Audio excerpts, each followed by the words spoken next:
What is scientific advertising? That's a good question.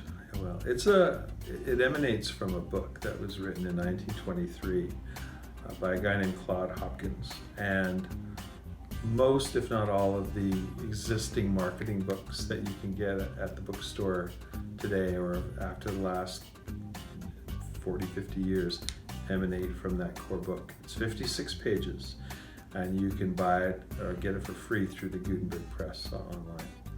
And so it was built in 1923 by Claude Hopkins, and it is basically the core to the success in marketing, any kind of offering, product, service, business.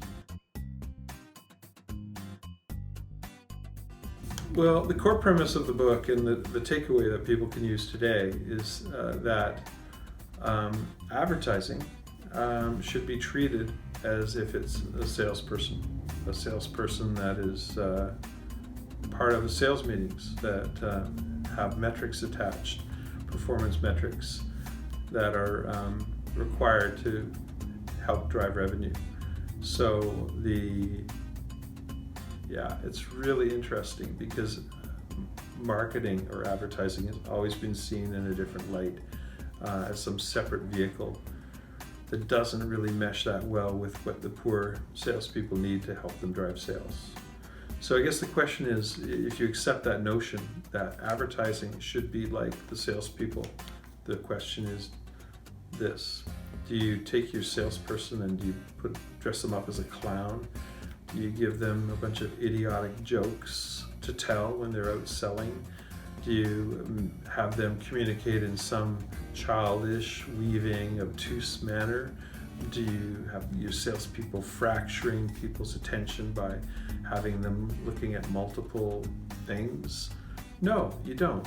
Your salespeople are professional, they're communicative, they qualify, they ask questions, they build value in a fairly linear way.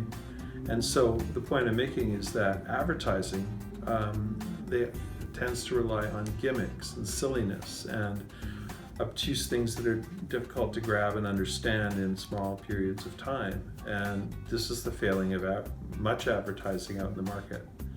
And if you really want to succeed, particularly as a small to medium enterprise, you want to have your advertising, the tone, the timbre, and the communication strategy of your advertising reflecting that of your top salespeople.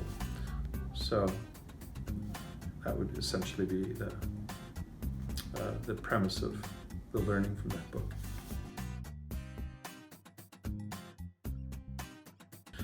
The reason this is an important takeaway, and this should be adopted by all businesses, is because the last thing we want to be doing is wasting people's time. The last thing we want to be doing is not being congruent in how we build our brand, and the relationship between marketing and sales can be so fractured. So it's time for marketing to be a servant for the sales force who do the bidding for the company. And so part of that is to reflect the maturity and the professionalism of your top sales team by giving them the tools and the communication support, the branding support that they need in order to do an exceptional job out in the field. Marketing is a servant of sales. And so it's not its own little wingnut thing that some ad agency goes and figures out something cute but useless. We can't have that.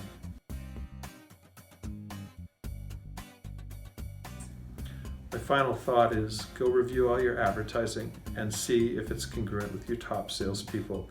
And if you start to cringe, then you go and change it and make sure it's congruent and supporting your sales guys.